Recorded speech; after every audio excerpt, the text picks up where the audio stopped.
Welcome.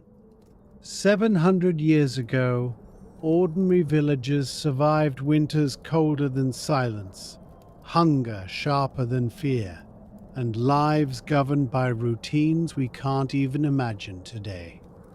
This isn't a story of kings or wars, but a story of how ordinary people survived the Middle Ages, slowly and arduously, day after day. The world within stone walls. 700 years ago, in much of Europe, the peasant world consisted of a few fields, a few wooden houses, and the surrounding forests. The small, stone-reinforced huts, with thatched roofs and mud-plastered walls, were often inadequate against the harsh winds and freezing winters. A small fire burning inside only warmed a narrow space hanging in the room at night with cold breaths. People wore thick woolen clothes, wrapped themselves in old cloaks, and often tried to protect their feet with scraps of cloth instead of shoes. In the middle of the villages rose a small church.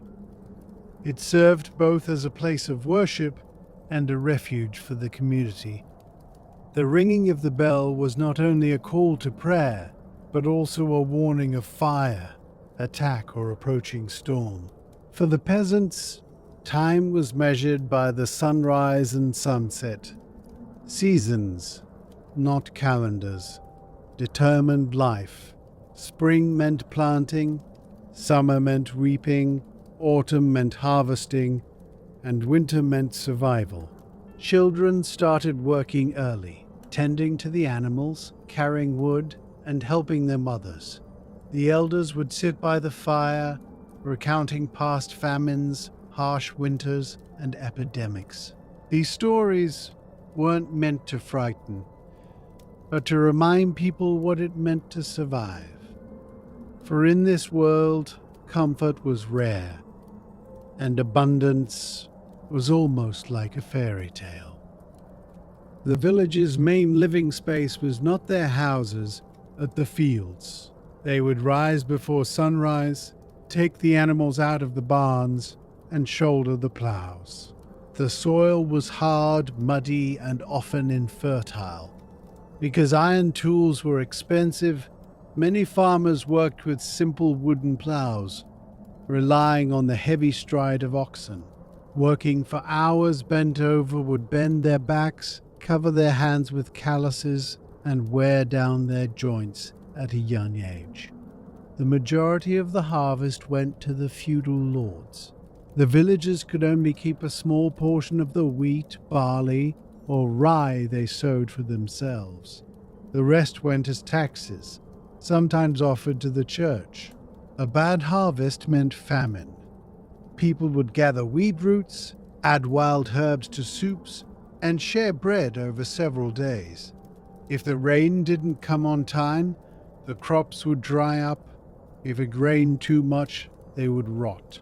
In such years, a heavy silence would hang over the villages. No one spoke loudly, and no one made promises about the future, because everyone knew if the pantry ran out, winter wouldn't forgive. The shadow of cold, sickness, and death. When winter arrived, life became even harsher. Snow blocked the roads, wind seeped in through the roofs, and food supplies quickly dwindled. Wood for the fire was vital. Children were sent into the forest to gather branches despite the danger. The cold was not only uncomfortable, but deadly. Old people freezing to death, children contracting pneumonia, people silently withdrawn to corners and passing away within a few days were commonplace sights. The causes of diseases were unknown. People believed in bad weather, God's wrath, or unseen spirits. When rumors of the plague reached the villages, panic spread. Some families wouldn't leave their homes. Others sought refuge in the church. Medicinal herbs, Prayers and simple ointments were the only remedies. Death was a natural part of life. Graves were dug just outside the village, wooden crosses were erected, and then people returned to the fields the next day. Mourning took place, but life didn't wait. Despite all these hardships, the villagers were not entirely hopeless. When holidays arrived, songs were sung, small feasts were held, and meat was cooked, though rarely.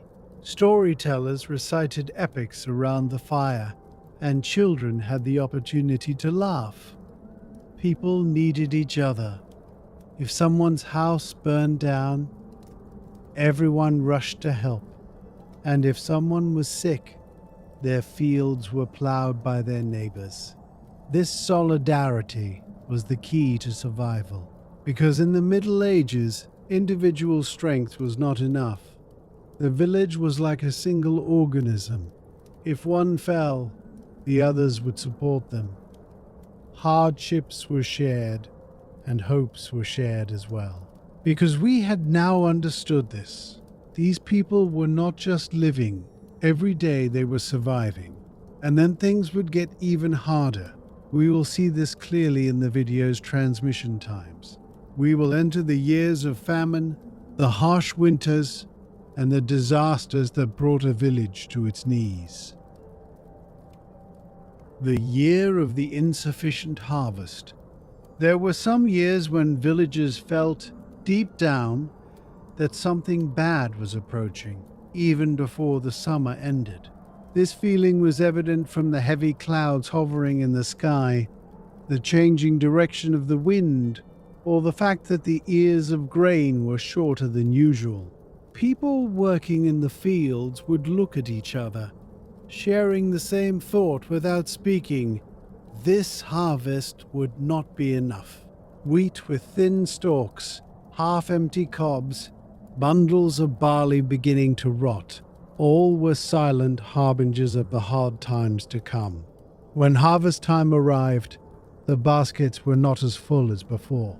The counts made in the threshing areas, the sacks taken down to the storerooms, left the same shadow on everyone's face. The grain that would normally last for several months seemed likely to be gone even before the middle of winter. The village elders, the seniors, and the heads of families would gather, talk at length around the fire, and discuss how much each family would receive. Bread was made smaller from the start, soups were made more watery, and the portions given to children were subtly reduced. But the real fear had not yet begun. Because people knew this, the first few weeks of winter were always manageable. The real test would begin when the snow didn't melt for weeks, the roads closed, and the village cut off from the world. When those days came, there was no turning back. In the village under the snow, as late autumn approached, the wind grew harsher.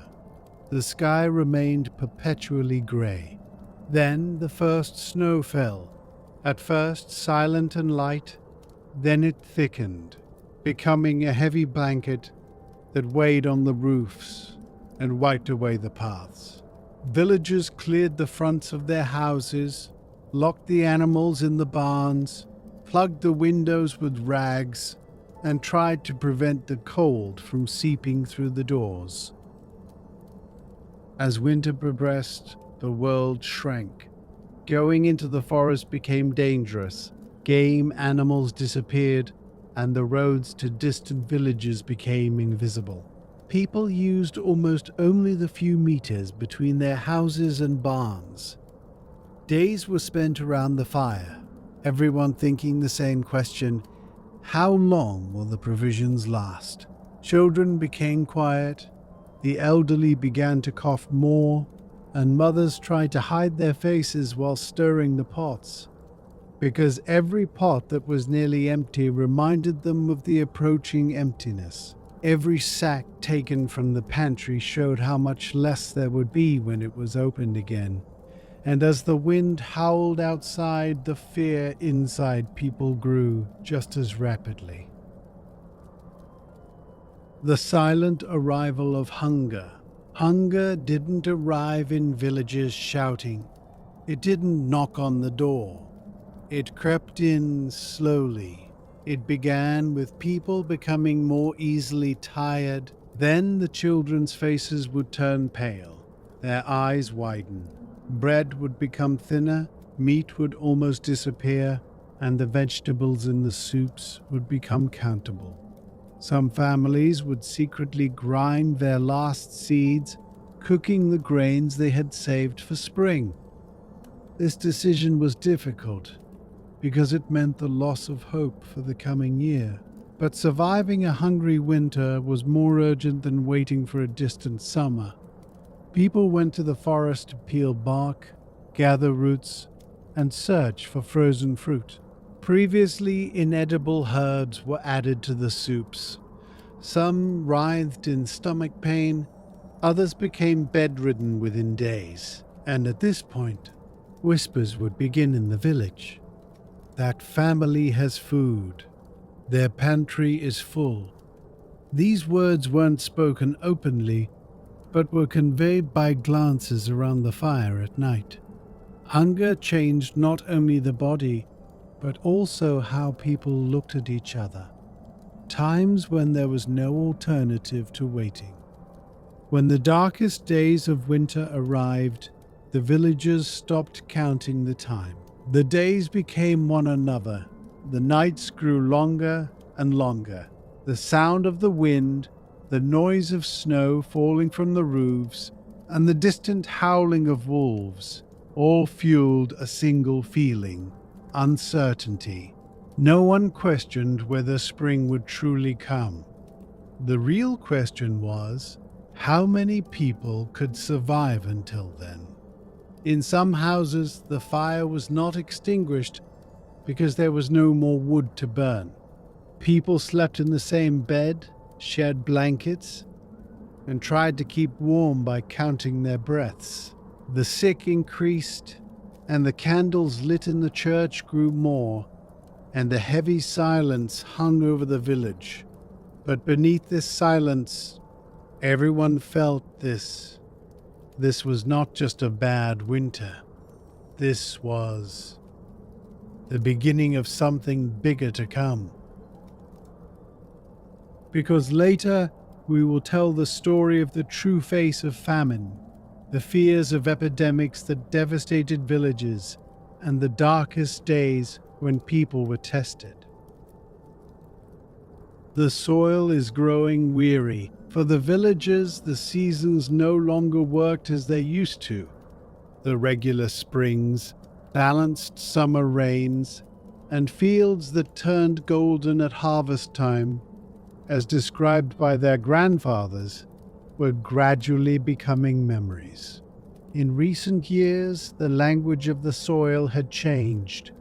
The same seeds were sown, the same plows were used, the same prayers were said, but the yield was a little less each time. The iron tips of the plows got stuck in the mud, and the farmers' arms tired more quickly as they cut through the heavy soil. The horses had become weak. In some villages, the bones of the oxen had become prominent, their ribs visible under the skin, because animals, like humans, were taking their share of the famine.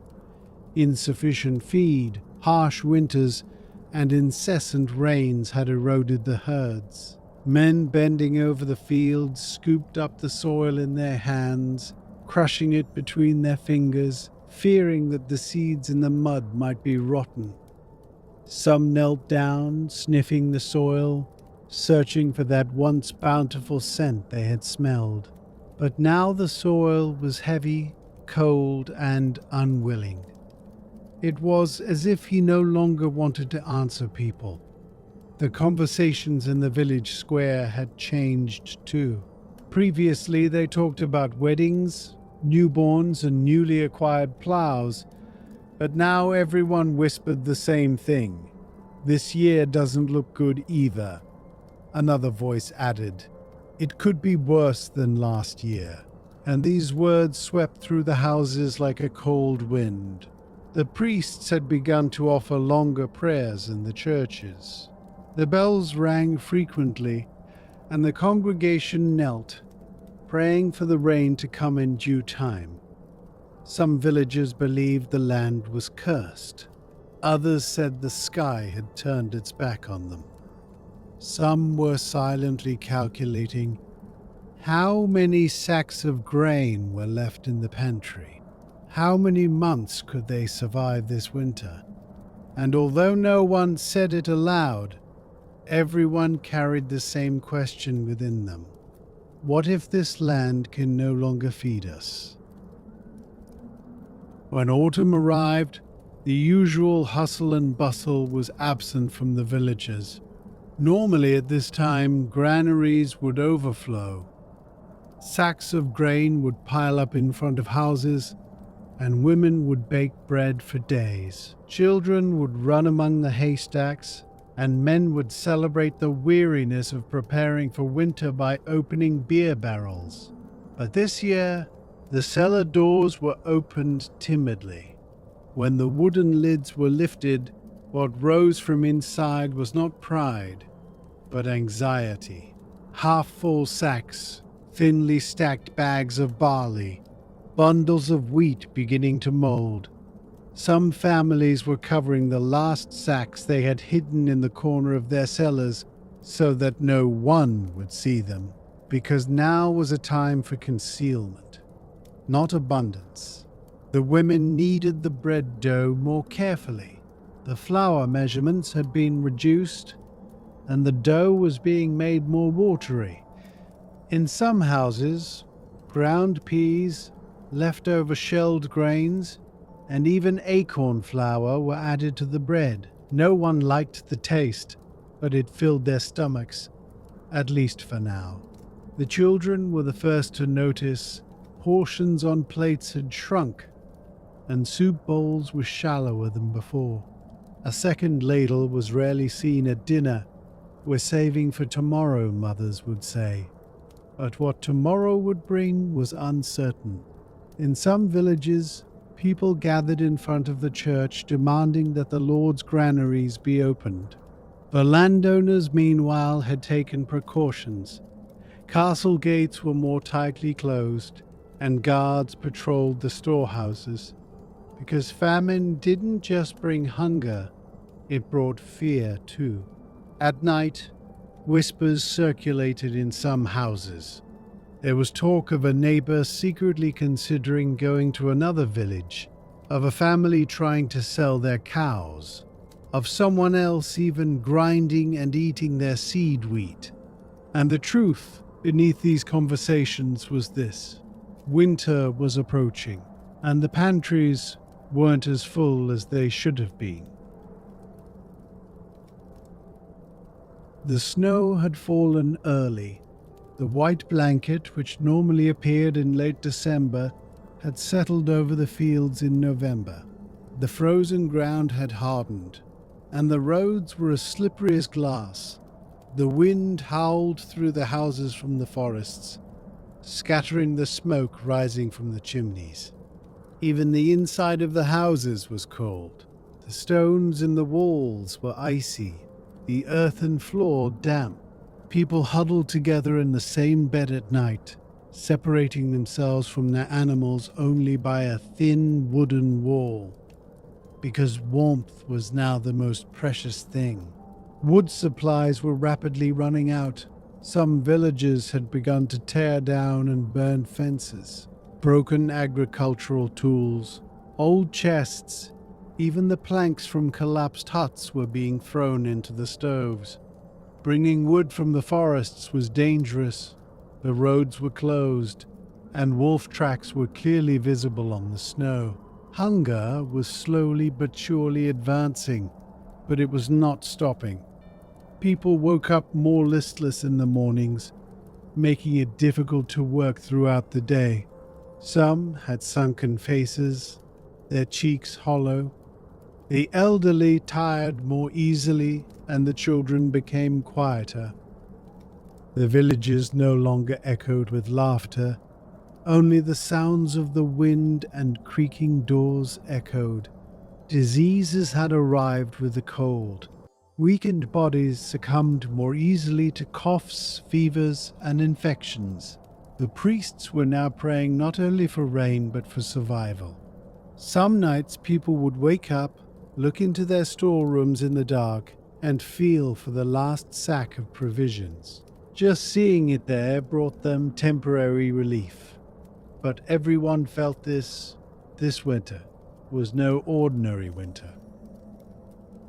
As time passed, hunger began to be felt not only in stomachs, but also in minds. People became more easily angered, small arguments escalated, and old friendships between neighbors silently crumbled. A fight over a sack of barley in the village square revealed the tension within everyone. People who had once known how to share now lowered their eyes, unwilling to talk about food with anyone, because talking reminded them of the lack. Some went out of their houses at night to set traps, to catch rabbits, shoot birds, or search for fish in frozen streams. Most of the time they returned empty-handed, but they had to try. More deaths began to be recorded in the church registers.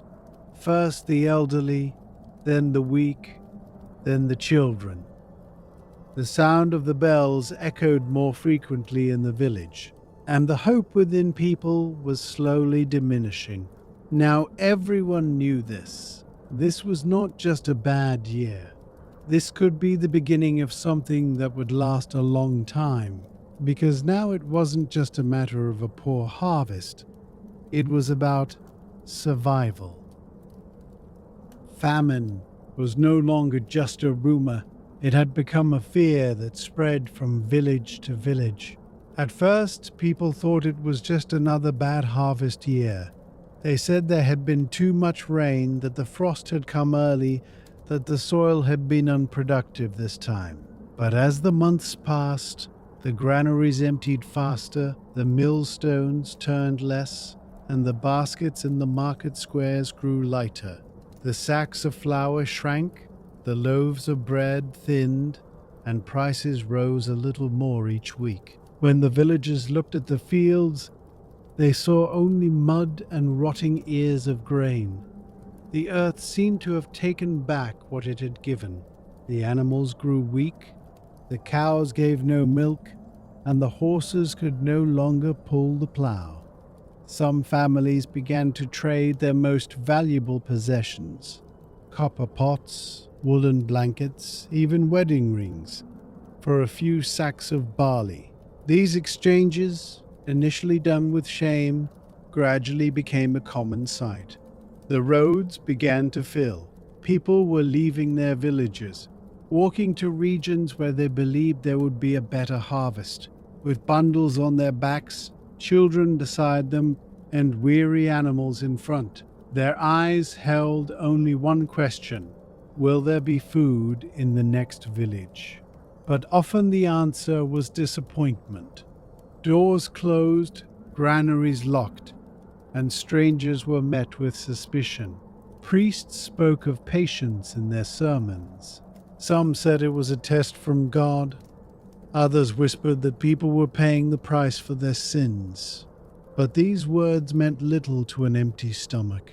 People continued to pray, yes, but now their eyes were fixed more on empty plates than on the sky, and hunger gnawed not only at their bodies, but also at their minds.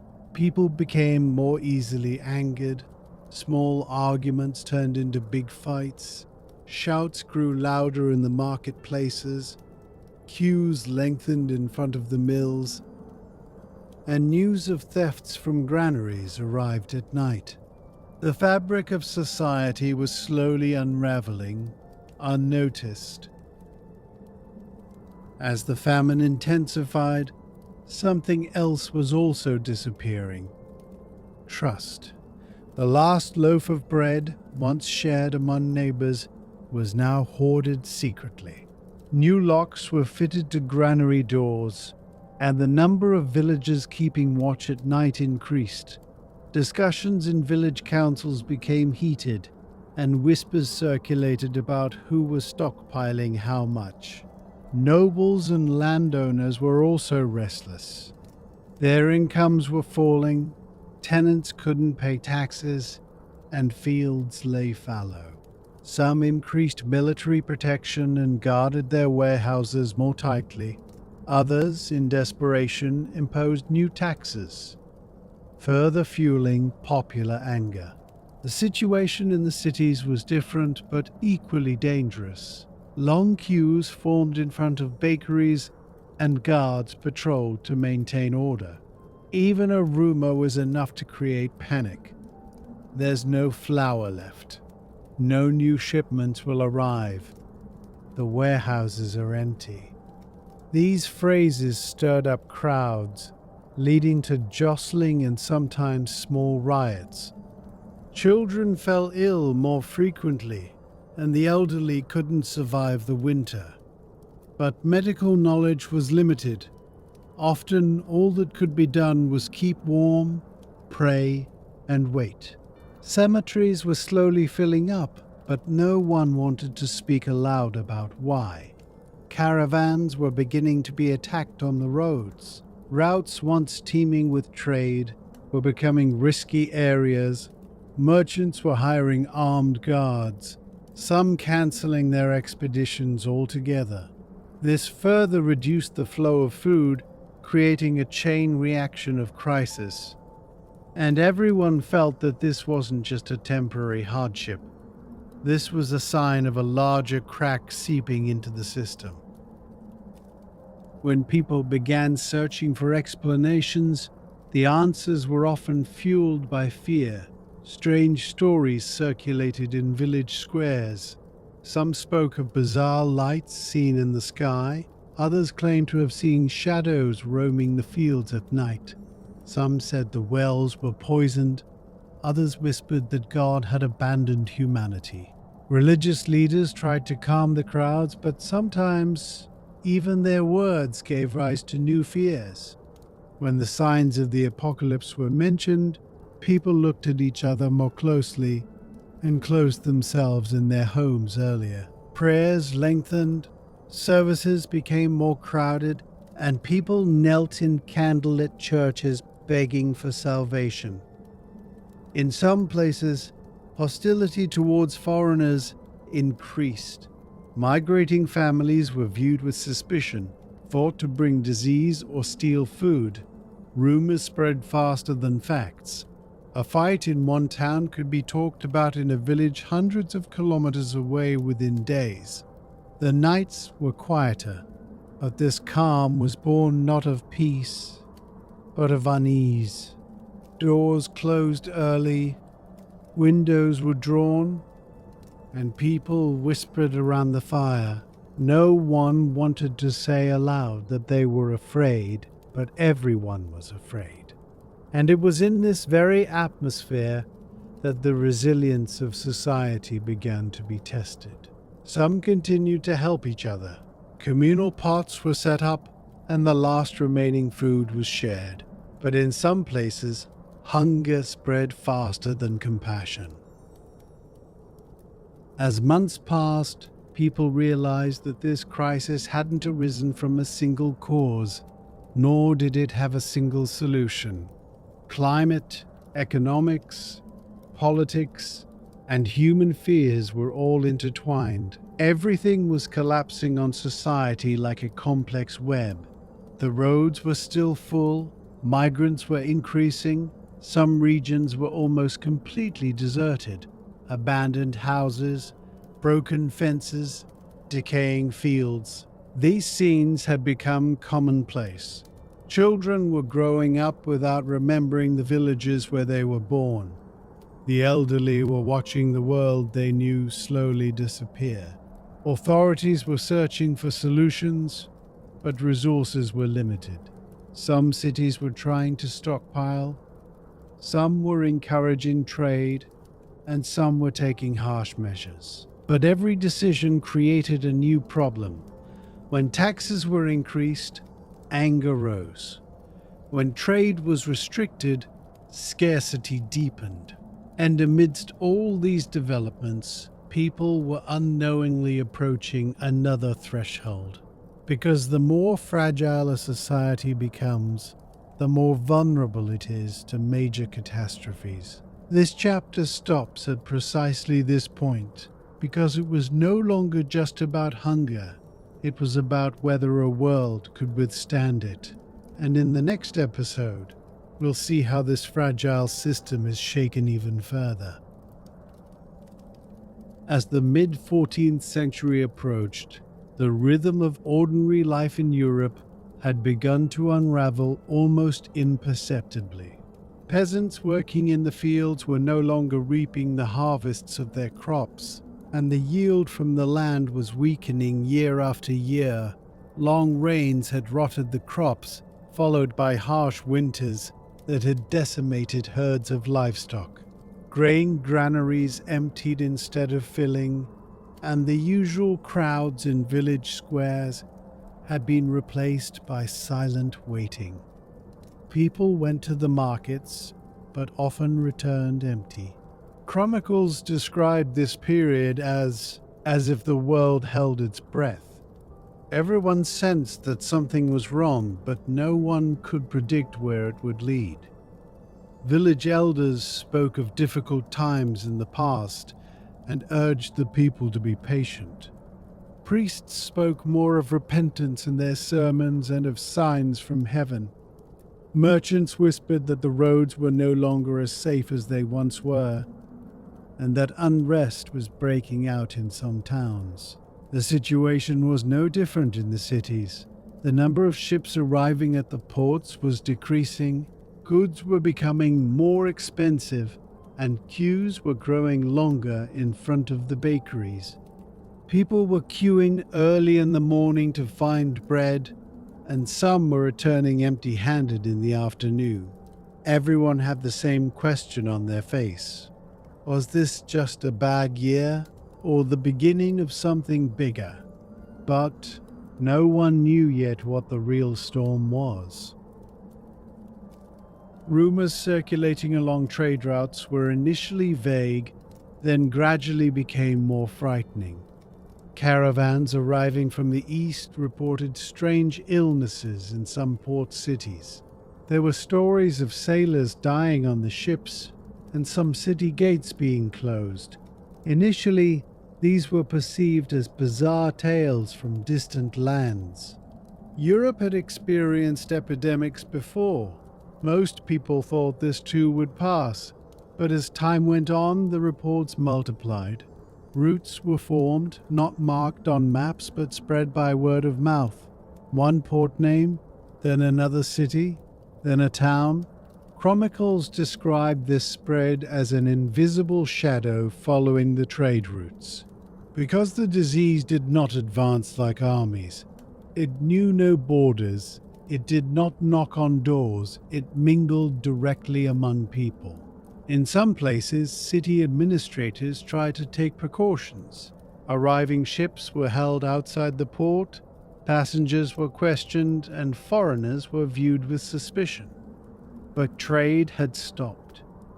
If the ports were completely closed, hunger would only worsen. Therefore, hesitation arose in many places. Was it more dangerous to wait or to close the gates? People began to pray. Amulets were worn, healers were sought after more often, incense was burned in some streets, and herbs believed to purify the air were hung. But uncertainty is the most fertile ground for fear. And fear was slowly beginning to take root. The epidemic didn't have the same name everywhere, but its effects were beginning to be felt. People weren't as comfortable entering their neighbors' homes as before. They spoke less frequently in markets and looked around uneasily in crowds. Some streets were quieter than before, doors closed earlier, and even the candlelight seeping through windows at night was more cautious. Doctors and healers tried to fight it with their own methods: bloodletting, special mixtures, prayers, amulets. Each carried a glimmer of hope, but there was no definitive solution. People talked about those who recovered and those who died the next day. This contradiction increased the uncertainty even more, because no one could understand why some recovered while others collapsed so quickly. Families clung to each other more tightly, but at the same time, they were wary of one another. A cough, a fever, a weakness, everything created anxiety. Children were sent out less often, and the elderly tried to stay at home. The number of people praying in churches had increased. The sound of bells was heard more frequently, and each bell was perceived as a harbinger of a new loss. Meanwhile, the leaders were struggling to make a decision. Closing the city gates would collapse trade. Keeping them open would only fuel fear. Both options carried catastrophic potential. And as time passed, everyone felt that this was no ordinary crisis. The shadow hanging over Europe seemed far deeper than any storm they had ever encountered. Some people began to leave the cities. Some went to the countryside, hoping that open fields and fresh air might offer protection. Others sought refuge in isolated mountain villages, believing distance and cold stone walls could keep danger away. Still others fled to distant relatives, carrying with them the fragile hope that familiar faces came safety. Small caravans appeared along the roads, families piling what little they owned onto creaking carts, elderly people moving slowly with walking sticks, mothers holding children tightly against their chests, glancing back at the silhouettes of the cities they were abandoning. At crossroads, travelers paused and argued about which direction might be wiser, because no one truly knew where it would be safer to go. Every route seemed to lead into the same uncertainty. Every horizon felt equally fragile. Those who remained in the cities chose another form of survival: stillness. Windows were shuttered long before nightfall, doors were bolted with extra beams, and voices behind stone walls dropped to whispers. Anyone who had to venture outside hurried through empty streets, finished their errands in silence, and returned home as quickly as possible, as though lingering too long might invite disaster. The crowds that once filled markets and churchyards had thinned to scattered figures, moving cautiously from shadow to shadow. In the squares where music and laughter once echoed during festivals, only the slow whistle of the wind could be heard, curling around statues and deserted fountains, like a reminder of what had vanished. Chroniclers later described this period as the Age of Waiting, and the phrase carried a heavy truth. People sensed that catastrophe was drawing closer, yet they could not tell when it would arrive, how it would strike, or how vast its reach would become. Every morning began with new scraps of information, whispers from travelers, notes posted on church doors, hurried conversations at wells, and every evening ended with fresh rumors passed from house to house in low voices. Some spoke of distant towns emptied overnight. Others insisted that the danger had already crossed rivers and borders.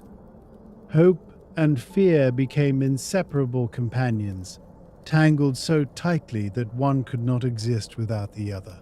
Because the problem was no longer just poor harvests or unsettling stories from faraway roads.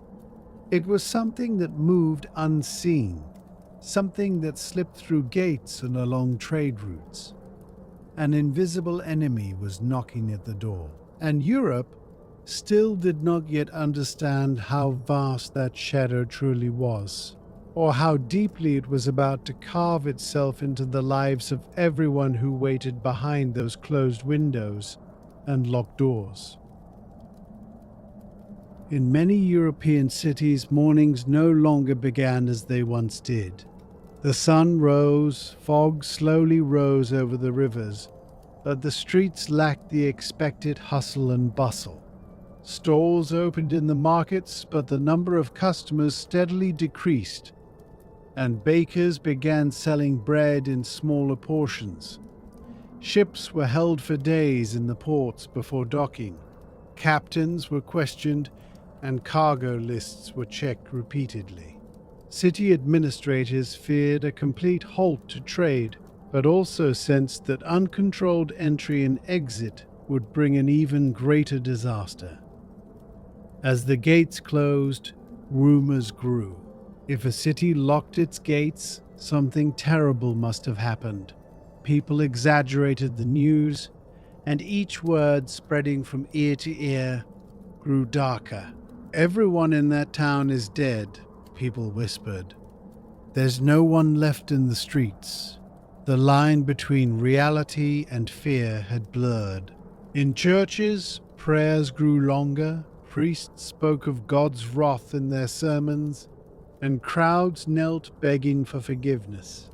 In some cities, processions were organized, and people walked barefoot in the streets repenting. In other places, the opposite was true. Parties were held, drinks were consumed, and people tried to live for today with the thought that we don't know what tomorrow will bring. For the rulers, every decision was a gamble. Closing the gates completely could increase hunger, leaving them open could bring in disease. Therefore, some cities took partial measures. Certain neighborhoods were isolated, newcomers were kept in temporary barracks built outside the city, and goods were washed before being brought in. But no one knew whether these measures worked. Because the invisible shadow was no longer just at the gates, it was right in the middle of the cities. As time passed, the rhythm of the streets completely broke down.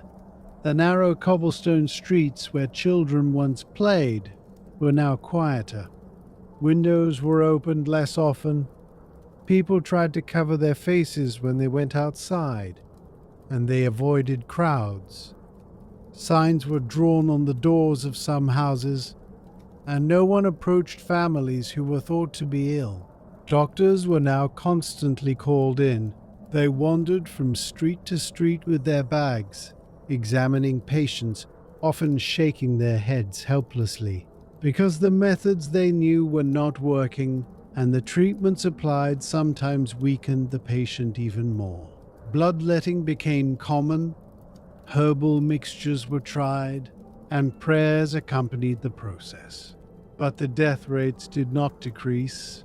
On the contrary, they increased. In some cities, hearses began to circulate. They passed through the streets in the early morning hours, collecting bodies taken from houses and taking them to cemeteries. The sound of bells now announced not only prayer times, but also losses. As people heard these sounds, a chill ran down their spines, and they couldn't help but wonder who was next in line. Families were separated. Those who fell ill were taken to separate rooms, sometimes left completely alone. Mothers tried to protect their children, spouses avoided each other, and even friendships became distant. Fear had seeped into daily life, and the most terrifying thing was this: nobody knew when it would end. As the disease spread, not only bodies but also the social order was shaken. Fields began to lie empty because there were no people to work. Harvests could not be collected, and grain prices rose even higher. In the cities, craft shops closed, apprentices disappeared, and masters became incapacitated. In some regions, authority weakened. Officials abandoned their posts, guards fell ill, and taxes could not be collected. In this vacuum, looting began.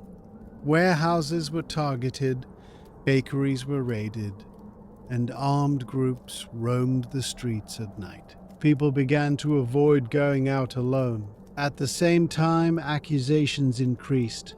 Foreigners were targeted, and some communities were made scapegoats. Voices rose saying they brought this disaster, and fear turned into anger.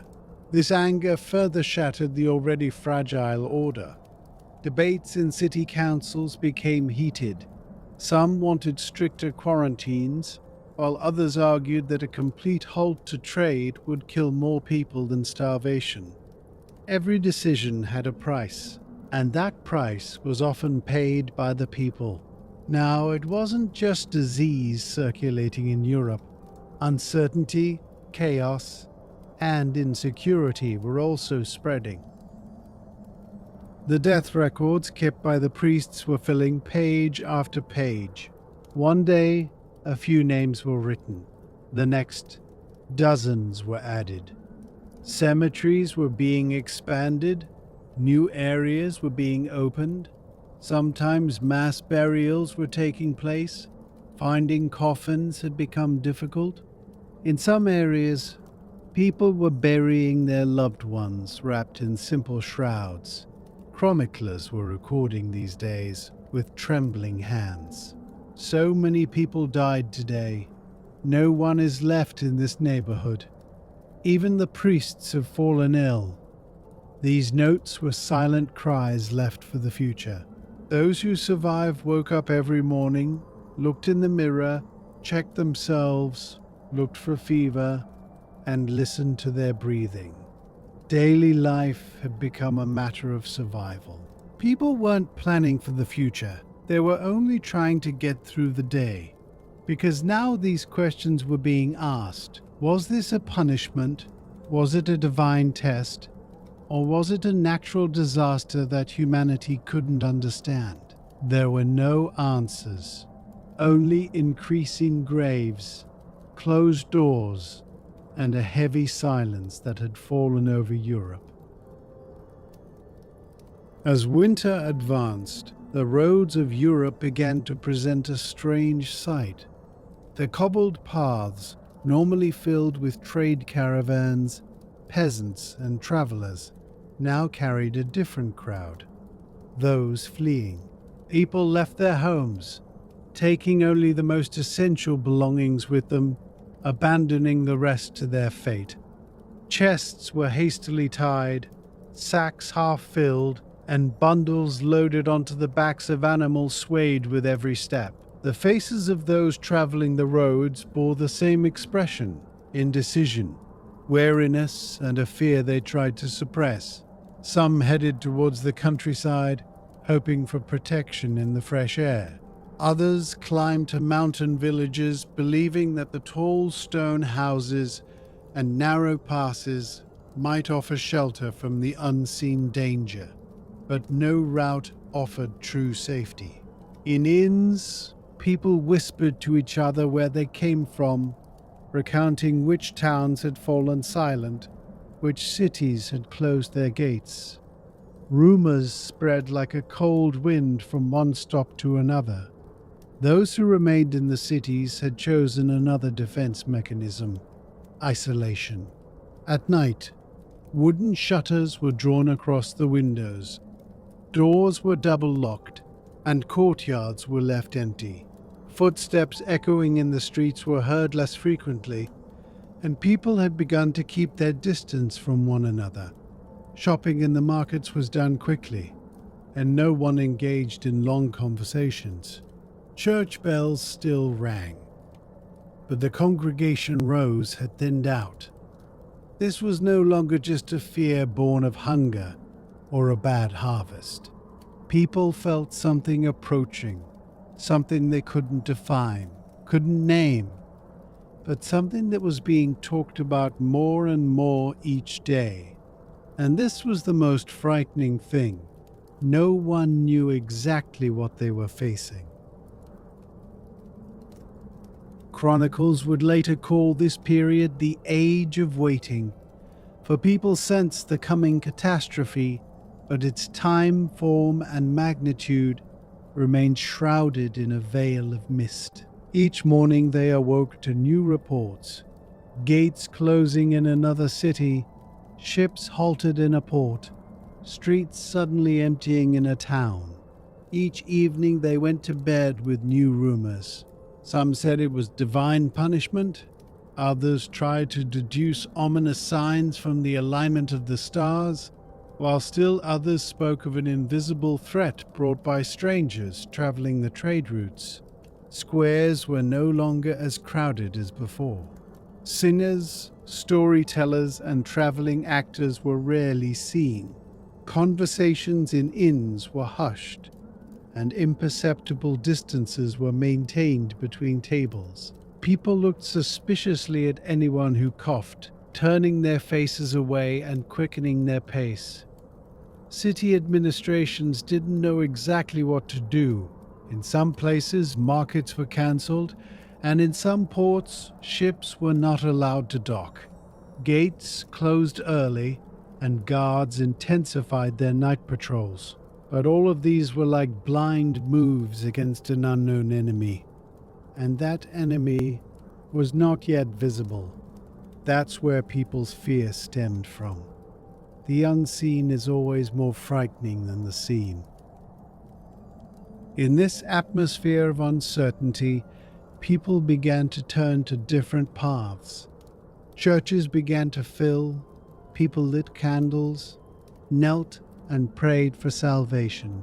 In some towns, mass ceremonies were held, priests preached in the squares, and called the people to repentance. Every unusual light seen in the sky, every rumor of a comet, was interpreted as a sign of an impending disaster. Others turned to healers, herbalists, and itinerant sages. Various herbs, ointments, and incense were sold, and protective signs were drawn on the doors of houses. People tried to feel safe, at least with small rituals, in a world they could not control. But neither prayers nor amulets could completely erase the unease within them, because the news from the trade routes was becoming increasingly dark. Letters no longer arrived from some cities. Merchants passing through some regions spoke of closed houses and silent streets. Abandoned carts and unfinished loads were seen along the roadsides. It was as if a heavy shadow was slowly moving over Europe, and people didn't yet realize they were about to step under that shadow. Even as spring approached, the tension in the air did not dissipate. Normally, hope would be born with the revitalization of the earth. Fields would be plowed, markets would come alive, and the roads would fill again. But this time was different. People were struggling to plan for the future, even hesitating when planting crops, because they were not sure what tomorrow would bring. In some regions, town councils were meeting, discussing measures such as restricting the entry of foreigners and marking houses. In port cities, ships were being kept waiting offshore for longer periods, and crews were being questioned. But these measures were like fragile dams erected to stop the approaching wave. And the most shocking thing was this: the catastrophe no longer existed only in rumors. In some places, people were actually beginning to disappear. Houses were empty, shops were closed, and absences were noticed in church pews. No one wanted to say aloud what was happening, but everyone avoided the same word, because to utter it felt like making it real. Because Europe was no longer just afraid, was beginning to hear the approaching footsteps. Initially, everyone wanted to think it was just a rumor of an epidemic. The human mind is always slow to accept great disasters, especially when signs of normal life are still visible. But as the summer progressed, decisions made in some cities began to weaken this comforting thought. City councils met more frequently, orders were given to close city gates at certain hours, and the idea of preventing outsiders from entering the city was debated. In port cities, ships were kept waiting at sea for weeks, cargo unloaded, but people could not disembark. Caravan routes became less frequent, mail coaches were delayed, and news spread by word of mouth. The most striking change was seen in the cemeteries. At first, a few new graves were dug, then a few more rose, and then the digging began incessantly. Church records showed an unusually high death toll, and priests were forced to hasten burials. The bells rang more frequently, but each time for shorter periods. It was as if even the cities could not bear the sound. Curtains were drawn tighter in homes. People sprinkled salt on doorsteps and hung cloths in windows. Some saw it as a protective measure, others simply to ease their minds.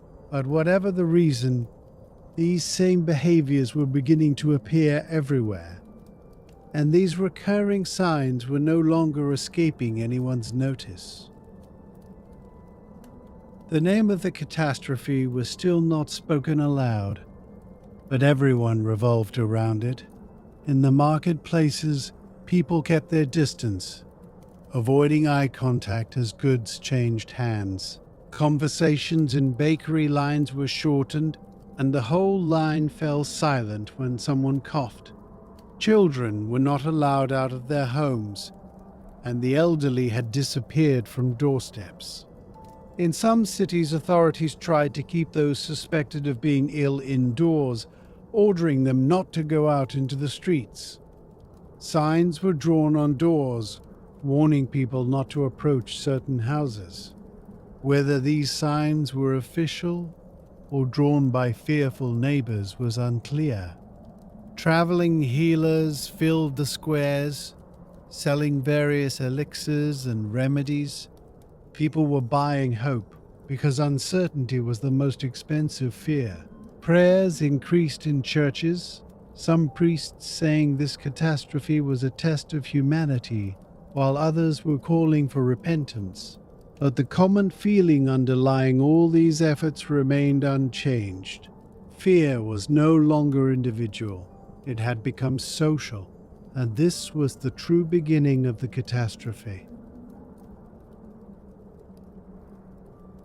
As autumn approached, the map of Europe began to change silently. Some towns closed their doors completely, refusing to let foreigners in. Bridges were held with chains, guards restricting passage. Unloading operations were accelerated in ports, but ships were sent back out to sea. Merchants returned unsold, and the roads became even more deserted. These closures crippled trade. Grain shipments were delayed, prices rose, and disputes erupted in the markets. People began stockpiling for the future, and granaries quickly filled. But everyone knew that no storehouse would last forever. Families were breaking apart. Letters ceased between those who remained in one city and those who fled elsewhere, and the absence of relatives left a silent void in conversations. These voids sometimes turned into questions that were never asked aloud, but were thought by everyone. And now people felt that their lives were increasingly trapped in a narrowing circle. At this point, some chroniclers had begun to use more explicit language. Scribes no longer wedged hesitant words between the lines. Instead of equivocating, they began to directly allude to fear. The great sickness, they noted in the margins, Dark days, the catastrophe that has befallen the city. Words previously chosen with caution were now heavier. They were still cautious, but no longer evasive. People hesitated to read these expressions aloud, but whispers spreading from ear to ear allowed everyone to understand what was meant. Even silence was no longer enough, for silence did not conceal the fear, but rather amplified it. The carriages circulating in the streets might not always carry corpses, but their frequency of stopping in front of houses had increased, and even this was enough to send shivers down people's spines. Curtains parted, timid glances peered through door cracks, and no one stepped outside until the carriages had driven away. Church bells rang at different times of the day, sometimes echoing repeatedly, lingering for a long time in the narrow streets. This sound was no longer just a call to worship, it had become the rhythm of an invisible weight settling over the cities. New areas were being cleared at the edges of cemeteries. New pits were being hastily dug between old tombstones. The color of the earth was changing. The sound of picks was heard more frequently. Some burials were carried out before sunrise. Others silently completed in the evening darkness, because even crowds had begun to be seen as dangerous, and society was slowly but irreversibly changing. People didn't talk about future plans. Weddings and trips were postponed. Long-term dreams gave way to calculations of a few days ahead. The tone of conversation had hardened. Glances had become more cautious. Neighbors didn't approach each other as often. Greetings were exchanged from a distance. The future was no longer measured in weeks, but in days, sometimes even only in whether they would see the morning, because everyone, consciously or unconsciously, felt they were standing before the same threshold, and in the next final chapter, it would be the place where the waiting would end. No city was the same anymore. The squares that once woke up to the sounds of the market in the mornings, the streets where stalls were set up, the horses tied in front of the inns, the workers shouting as they unloaded goods in the ports, all had slowly faded away.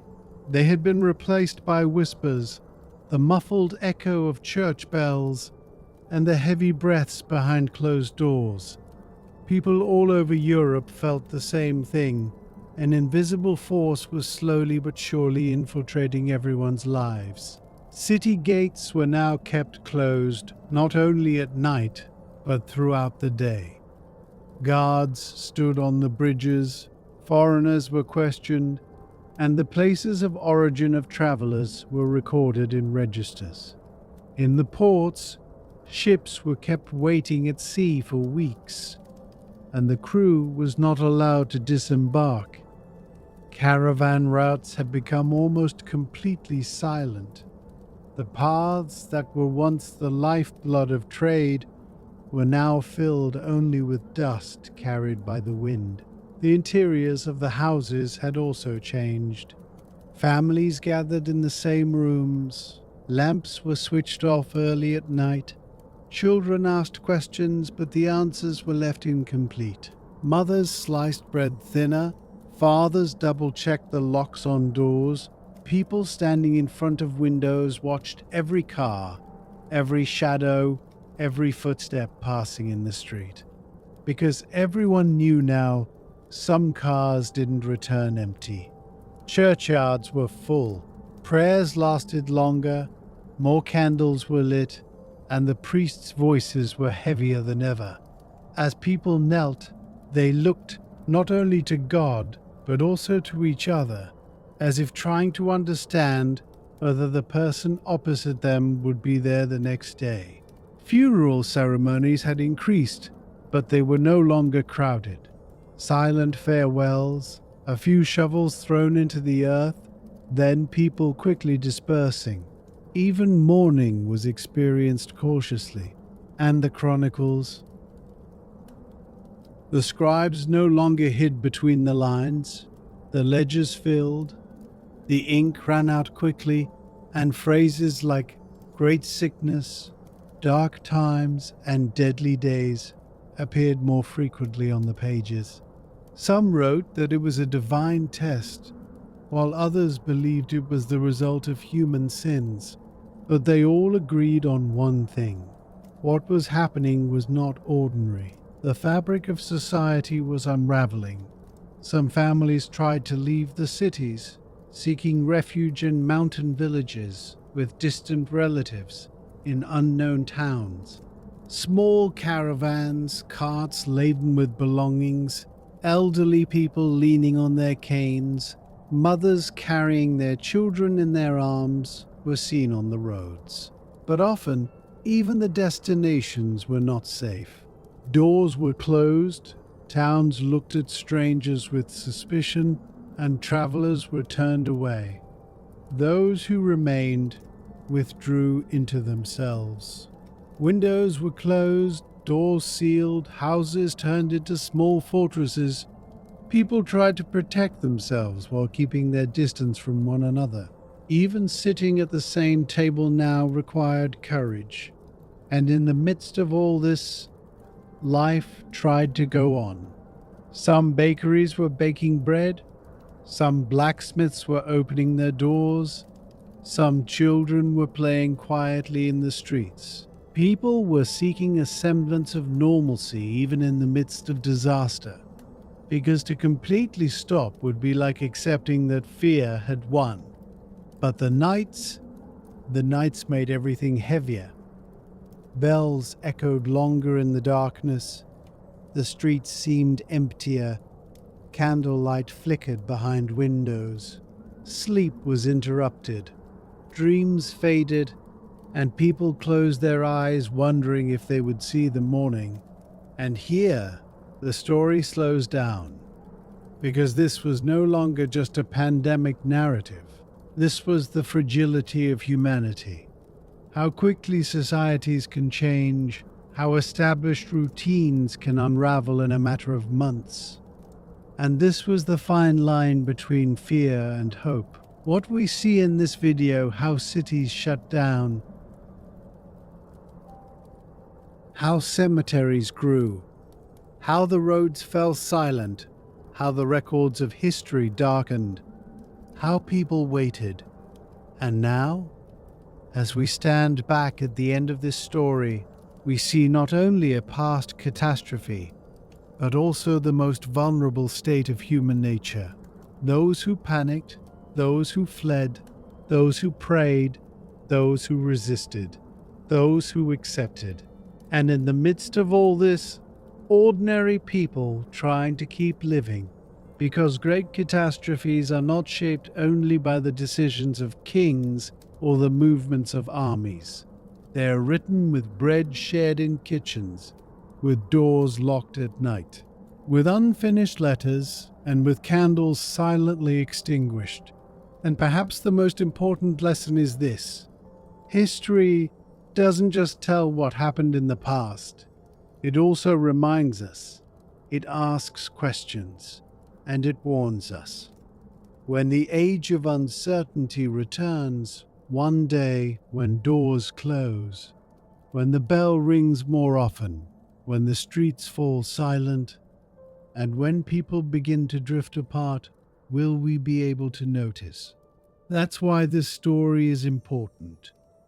And so, it ends here, silently, slowly, feeling the breath of history.